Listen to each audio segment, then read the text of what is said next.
आसा खालामो नोंथांमोना आंनि भिडिअखौ जोबजासिम नायगोन।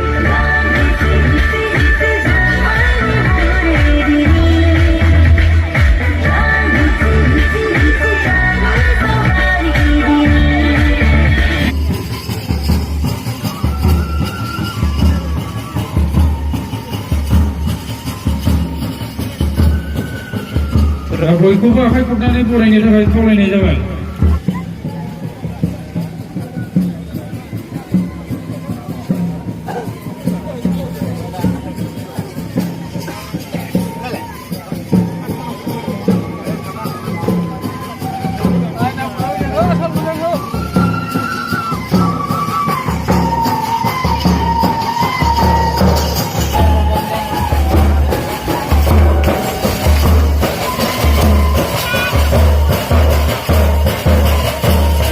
बाहागो लानो हानाय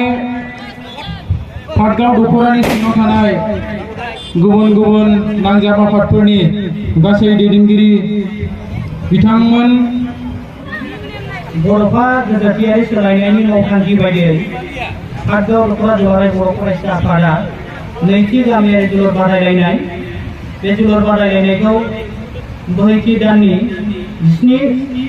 अक्ट'निफ्राय जागायनानै दिनै 30 सेप्तेम्बराव जोबथा बादायलायनाय। बे बादायलायनाय हाबाफारियावनो बाहागो लानो हानाय दुलाराय बर' फरायसा आफादनि मानिजाथाव लोगो गाहाय नेहाथारि सार, हाबाफारियावनो बाहागो लानो हानाय दुलाराय बर' फरायसा आफादनिनो मानगोनां दैदेनगिरि सारमोन गेलेगिरि हिसाबै बान्था मोनगोन आरो लोगोसे बांसिन गल सोगिरिखौ बिथाङानो गावनि आंगोनि बिमायंनि मुङै साबसिन गेलेगिरि बनरगाव ब्लकनि मानजाथाव पिसिएलसिनि चेयारमेन सार, बे हाबाफारियाव बाहागो लानो हाबावनाय देवरगाव ब्लकनि मानजाथाव पिसिएलसिनि चेयारमेन मानगोनां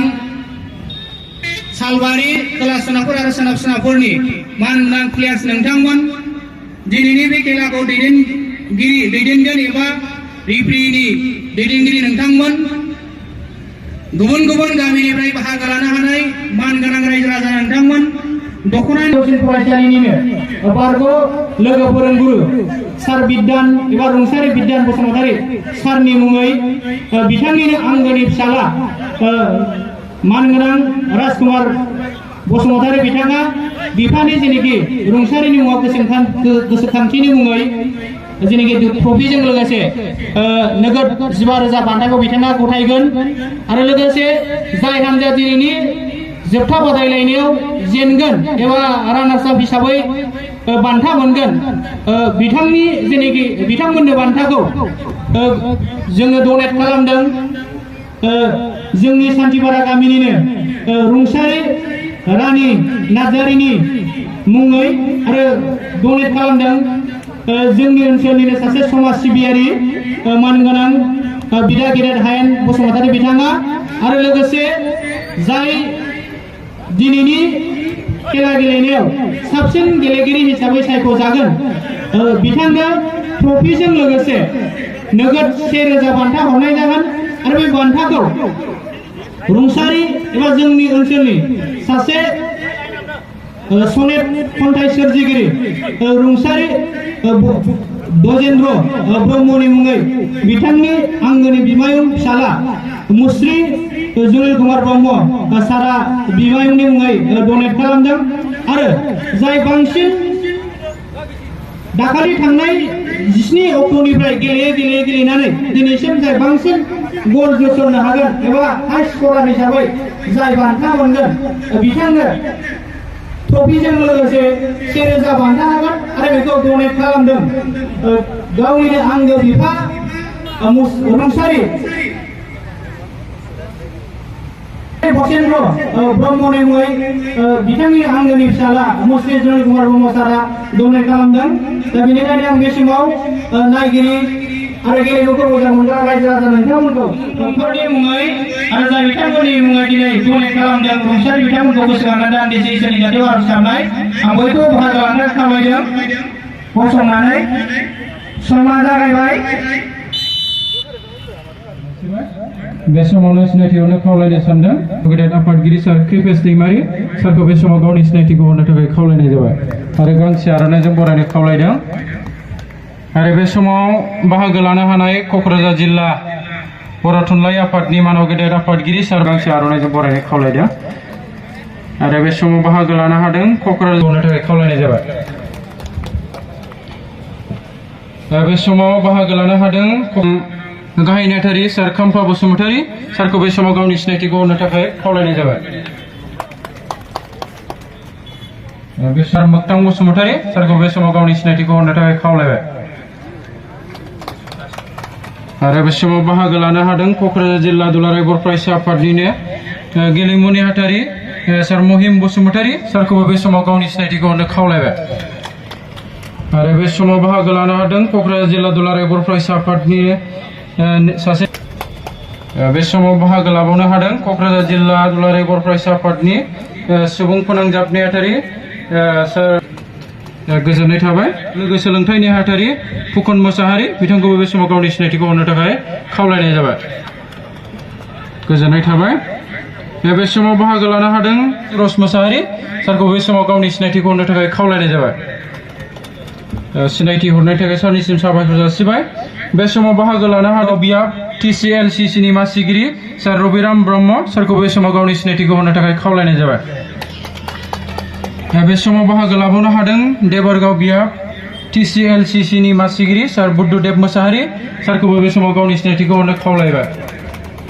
गोजोननाय जासिबाय सारनिसिम बे समाव सिनायथि होनो थाखाय आङो खावलायनो सानदों नारायण चन्द्र बसुमतारी सारखौ बे समाव गावनि सिनायथिखौ होनो खावलायबाय आरो गांसे आर'नाइजों बरायनो खावलायबाय बे समाव बाहागो लाबावनो हादों पाटगाव गेजेर कलेज फरायसालिनि बारग' गाहाय फोरोंगिरि सार फनिन्द्र मुसाहारि सारखौबो बे समाव गावनि सिनायथिखौ होनो थाखाय खावलायबाय गोजोननाय जासिबाय सारनिसिम बे समाव बाहागो लानो हादों सार जनिल कुमार ब्रह्म सारखौबो बे समाव गावनि सिनायथिखौ होनो थाखाय खावलायनाय जाबाय बिथाङा आथिखालाव सिनायथिखौ होनो थाखाय खावलायबाय आरो गांसे आर'नाइजों बरायनो खावलायबाय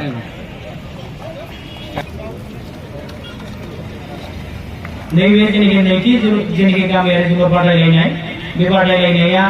मोन 25 जेनेखि हानजानि गेजेराव बादायलायनाय जादों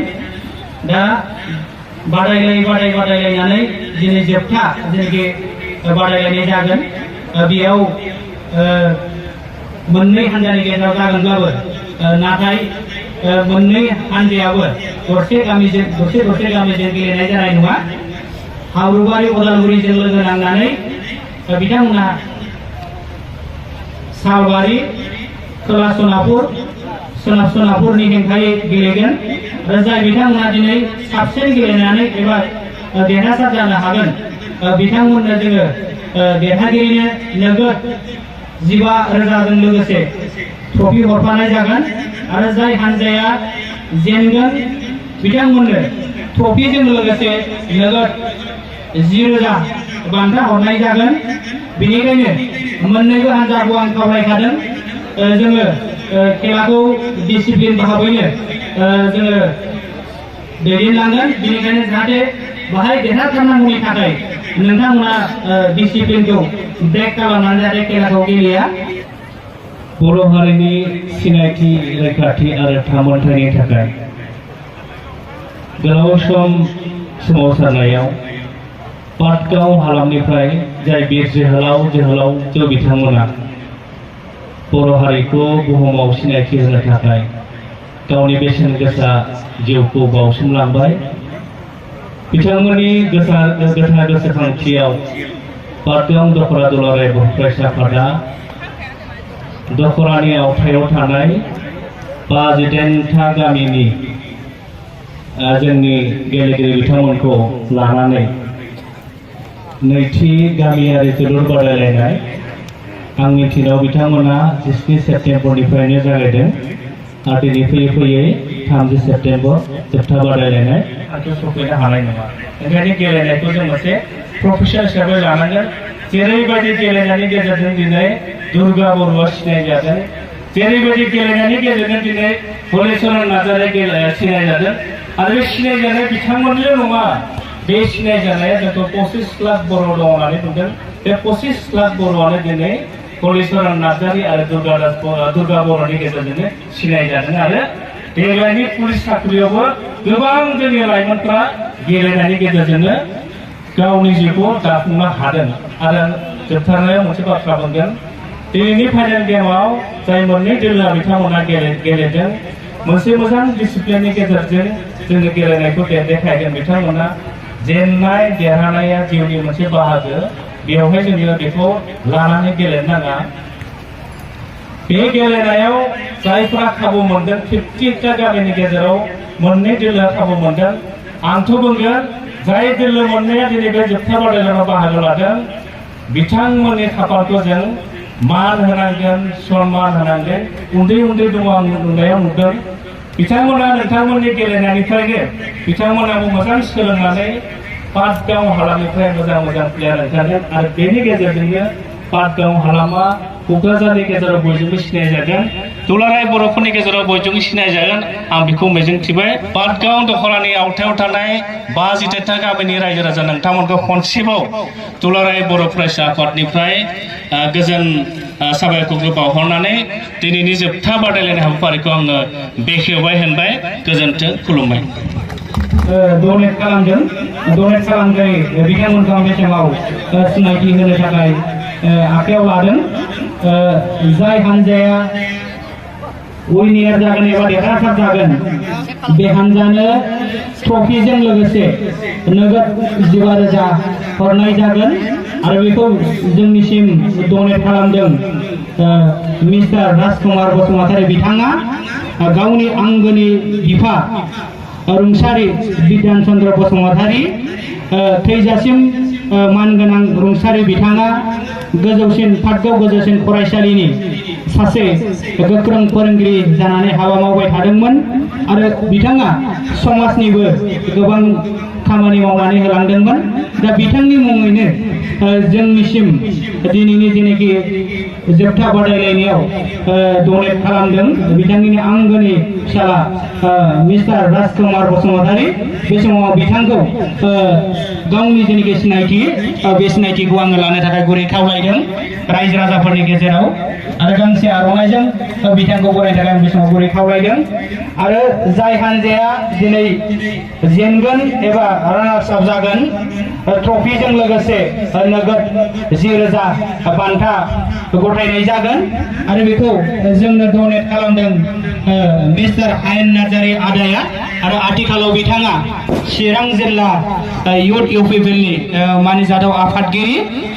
गावनिनो आंगो बिमा रुंसारि रानी नार्जारीनि मुङै बे समाव मानगोनां बिदा गेदेरखौ फिन खेबसेबाव गावनि सिनायथिखौ होनो थाखाय खावलायबाय आरो गांसे आर'नाइजों बिथांखौ आङो बरायनानै लानो थाखाय खावलायबावदों। बे समाव बिथांनिसिम आङो साबायखर जासिदों जोंनिसिम डनेट खालामनायनि थाखाय बिथांमोननिसिम।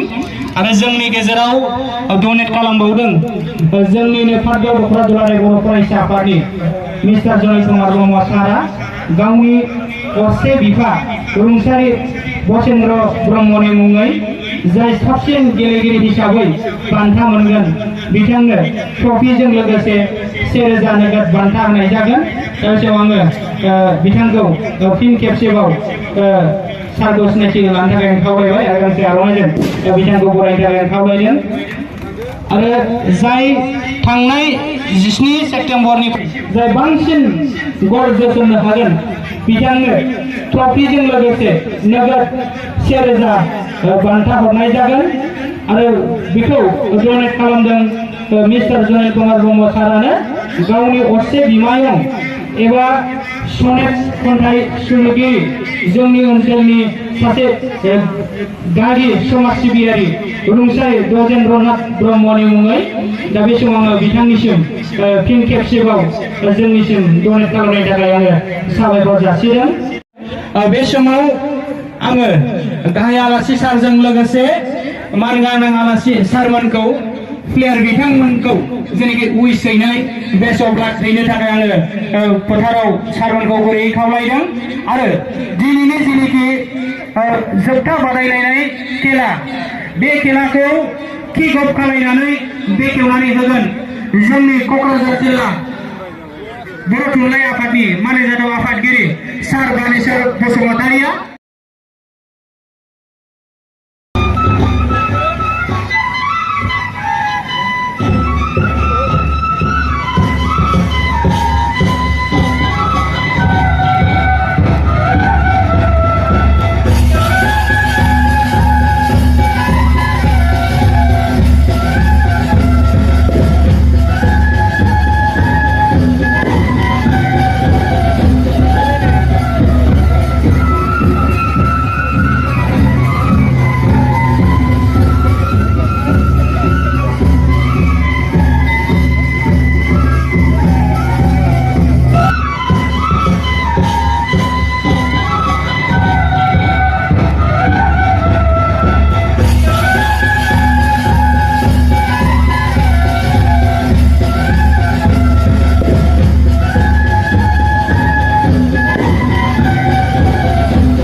बर' थुनलाइ आफादनि मानजाथाव आफादगिरि सार बानेश्वर बसुमतारिया बे समाव आं सारखौ प्लेयारफोरखौ फंनैसो बैसोनानै दिनैनि खेलाखौ किक अफ खालामनानै जागायनो थाखाय आं खावलायबाय। पार्कआव दख'रा बर' फरायसा आफादनि नैथि जे जोलुर बादायनाय बे दिनै फाइनाल खेला बेवहाय बाहागो लानाय गासैबो गाहाय आलासिनिफ्राय नुजाफैनाय गोबां आलासि बिथांमोन नोंथांमोनखौ आरो लोगोसे जोंनि बे खेलायाव बाहागो लाफैनाय खेला गामि पार्टी मोननैनि जोलुरगिरि नोंथांमोन आरो बेवहायनो बे खेलाखौ दैदेननो फैनाय मानगोनां दैदेनगिरि नोंथांमोन आरो मानगोनां रायजो राजा नोंथांमोन आं गोलाव बाथ्रा बुङा दुर्गा बर' बा हलिचरन नार्जारिया जेरै जोंनि बे क'क्राझार बादि जायगाखौ बा क'क्राझारखौ जों बा जोंनि बर' माहारिखौ जेरै बिथांमोना नाम लाखिदों बेबादिनो नोंथांमोनहाबो जोंनि बे पार्कगाव ओनसोलनिफ्राय बिथाङा लुबैनाय बादि मोजां जोलुर गेलेगिरि जानानै रोंगौथि गोनां जायो आं बेखौनो लुबैदों आरो बेबायदिनो फुटबलजों लोगोसे बायदि मैया बे भलिबल बा बायदि बायदि खेलायाव नोंथांमोनहा आखाइ होनो हागोन आं बेखिनिखौ बुंनानै आंनि बे सुंद' बिबुंथिखौ होनानै आं किक अफ खालामनो थाखाय आखायाव लानाय जाबाय गोजोन्थों।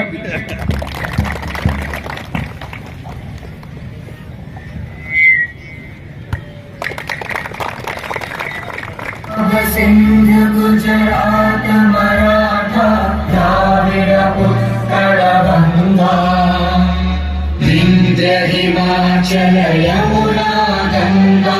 उच्चल जलधि तरंगा तव शुभ नामे जागे तव शुभ आशीष मांगे गाहे तव जय गाथा जन गण मंगलदायक जय हे भारत भाग्य विधाता जय हे जय हे जय हे जय जय जय जय हे चेयरमैन बिथां राजनारायण ब्रह्म बिथांखौ बे समाव गावनि सिनायथिखौ होनो थाखाय खावलायनाय जाबाय। गोजोननाय थाबाय बे समाव बाहागो लाबावनो हादों मावलियागाव बिसिडिसिनि चेयारमेन बिथां बादारि बसुमतारि बिथांखौ बे समाव गावनि सिनायथिखौ होनो थाखाय खावलायनाय जाबाय। गोजोननाय थाबाय बिथांनिसिमबो।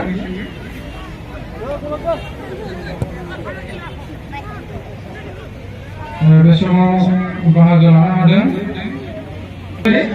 बिथांखौ बे समाव गावनि सिनायथिखौ होनो थाखाय खावलायबाय आरो बिथांखौ गांसे आर'नाइजों बरायनो थाखाय खावलायहरनाय जाबाय। Bijoy Kumar Basumatari बिथांखौ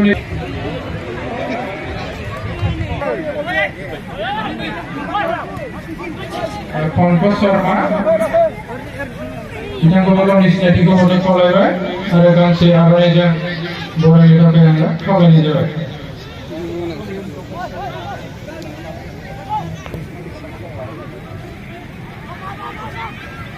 बिथांनिसिम गोजोननाय थाबाय बे समाव बाहागो लाना समायना बसुमतारी सारखौ बे समाव गावनि सिनायथिखौ होनो थाखाय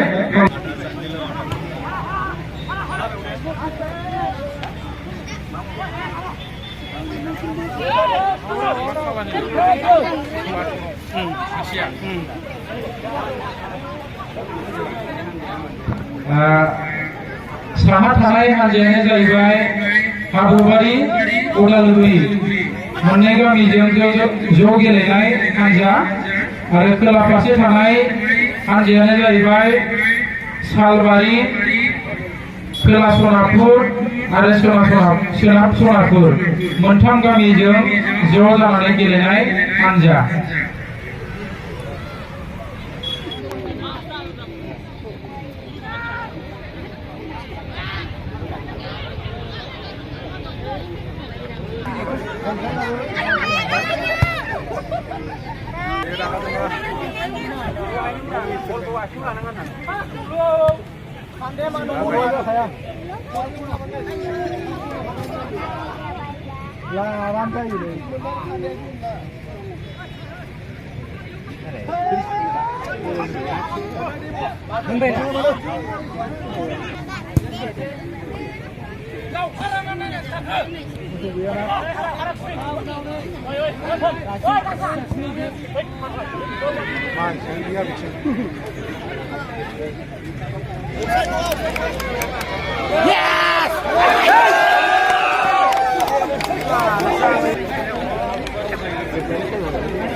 Half time.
Second half time ujigasin dong आरो दायो running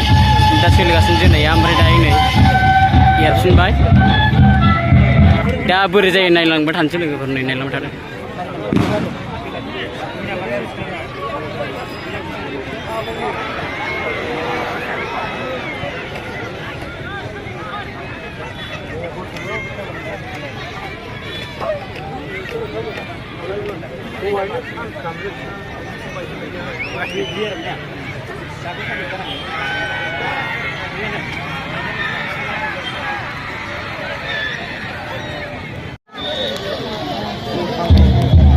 नैबे गोजा पार्टिया गरसेबावबाय ओमफ्राय नैबे गोथां पार्टिया दासिमबो ड्र खालामनो हायाखै गरसेबो सुख'नो हाबफिनाखै आरो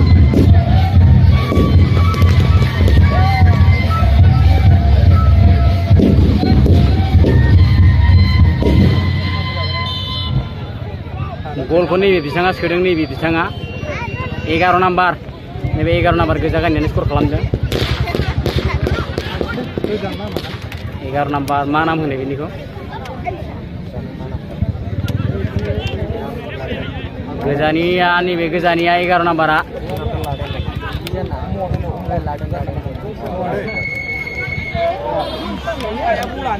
नैबे गोथां पार्टिया दासिमबो स्कर मोनसेबो सुख'नो हानाय जायाखै आरो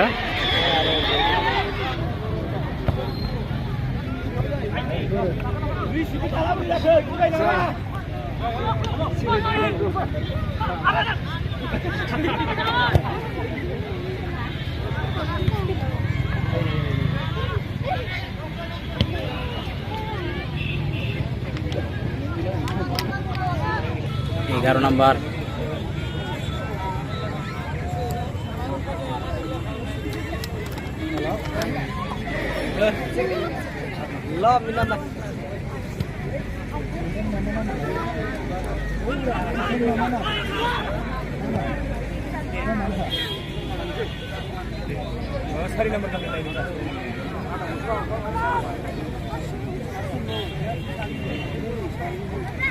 Dia hab gildu,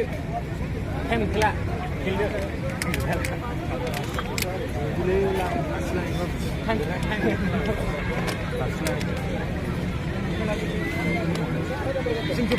Egaroh nabar na skor खालामग्राया बेनो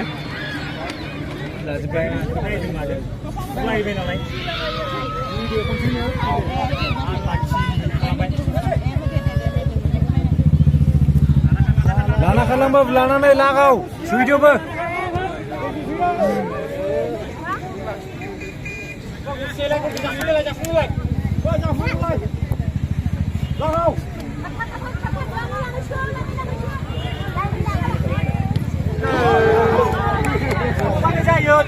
Sekarang dulu ribai, sekarang gol kunu.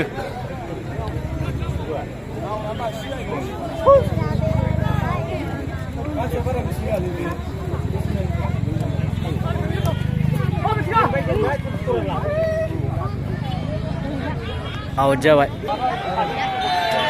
जोब्बाय नै लोगोफोर दायो बला जोब्बाय लोगोफोर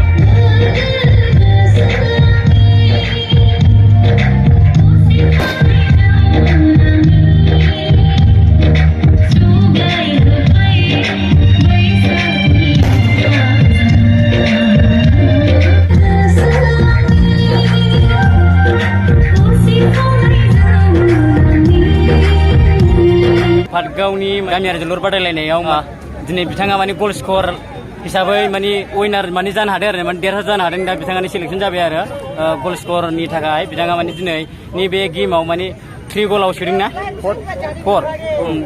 गरब्रै नों सोदोंना गरब्रैबा बे बिथाङा सोदों जाहैबाय जार्सि नाम्बार बेसेबां आरो 11 नि लोगोफोर ओमफ्राय दा देरहासार जानो हानाय माबायदि मोनखो नोङो गोसोआव गोजोननाय ओमफ्राय देरहासार जानानै ओमफ्राय नोंना मुङा मामोनलाय रोदोमसार इस्लारि ओमफ्राय गामिया आलासि सारमोनखौ पाटगाव ना फाटगाव उदालगुरि गोजोननाय थाबाय बिथाङा साबसिन गल स्कर खालामनानै दिनैनि बान्थाखौ मोननो हाबाय आरो रायजो राजा नोंथांमोनखौ बिथाङा हाबाफारिखौ लानो थाखाय आवगायबाय आरो आलासि सारमोनहा आरो नैथि हिसाबै बेस्ट प्लेयारनि देरहासार जानो हादों नैबे गोजा गाननाय फारसे देरहासार उइनार जानो हाबाय आरो ओमफ्राय जेननाय हिसाबै माने रानार जानो हादों बे गोथां ड्रेस गाननाय गिबिथाराव आङो बान्थाखौ आजावफैनो थाखाय खावलायहरनो सानदों मिस्टार रोदोमसार इस्लारि जार्सि नाम्बार 11 बिथाङा हागोबारि गामिनि बिथाङा गासै 4 गल सोनानै दिनैनि बे हाइएस्ट स्करार बान्थाखौ मोननो हादों आखाइ खबनानै रायजोफोर बिथां रोदोमसार इस्लारिनि मुङाव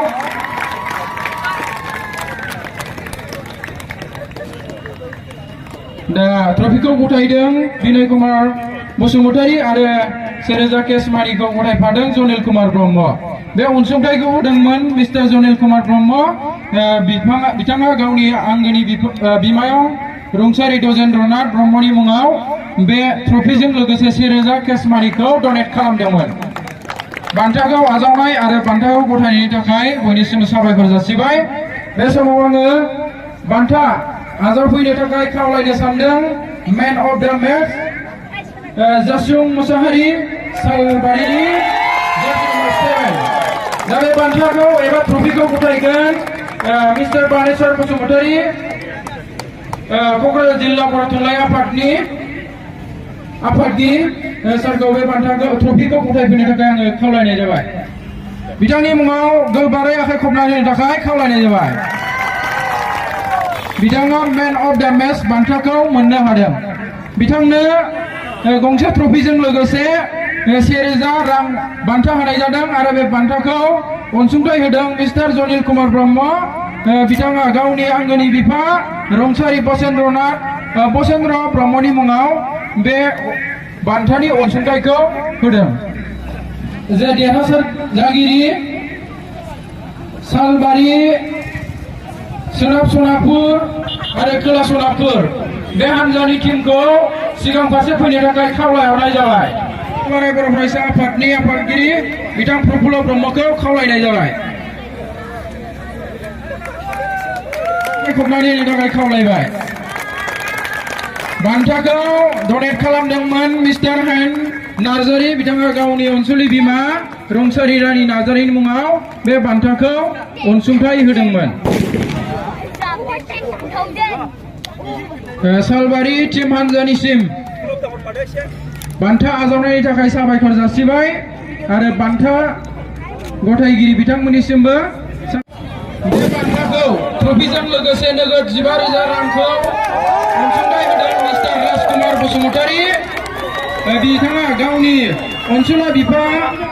रुंसारि बिधान चन्द्र बसुमतारी बिनि मुङाव होनाय जादों दा बे बान्थाखौ गथायफैनो थाखाय आङो खावलायनो सानदों दिनैनि जोबथा गेलेनायनि गाहाय आलासि दुलाराय बर' फरायसा आफादनि लोगो गाहाय नेहाथारि सार दिनेश ब्रह्म सारखौ बे समाव ट्रफिखौ गथायनो थाखाय खावलायबाय आरो लोगोसे क'क्राझार जिल्ला दुलाराय बर' फरायसा आफादनि आफादगिरि सार कृपेश दैमारि बिथांखौबो मदद होफानो थाखाय खावलायबाय आरो नोगोद 15,000 रांखौ गथायफानो थाखाय डनेट खालामगिरि बिदा गेदेर राजकुमार बसुमतारी बिथांखौ खावलायनाय जाबाय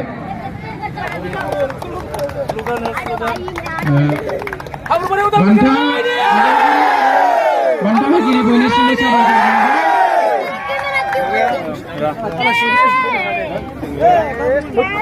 बे समाव दिनैनि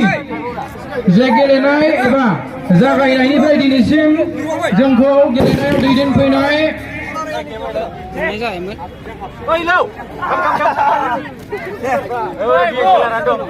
जागायनायनिफ्राय जाहाथे गोबारै आखाइ खबना होयो बेनि थाखाय खावलायबाय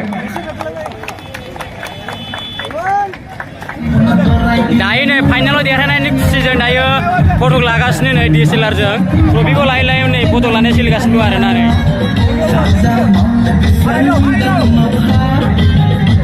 दायो फुटबला जोबनानै थांबाय ओमफ्राय प्राइज राननाय हाबाफारियाबो जोब्बाय आरोना लोगोफोर दायो आङो भिडिअखौ बेखिनियावनो दोनथ'नाय जासिगोन लोगोफोर नोंथांमोना आंनि भिडिअखौ नायनानै माबायदि मोनखो नोंथांमोना आंनि भिडिअखौ जोबजासिम नायनो थाखाय आंनि गोसो गोरबोनिफ्राय गोजोननाय थाबाय आरो लोगोफोर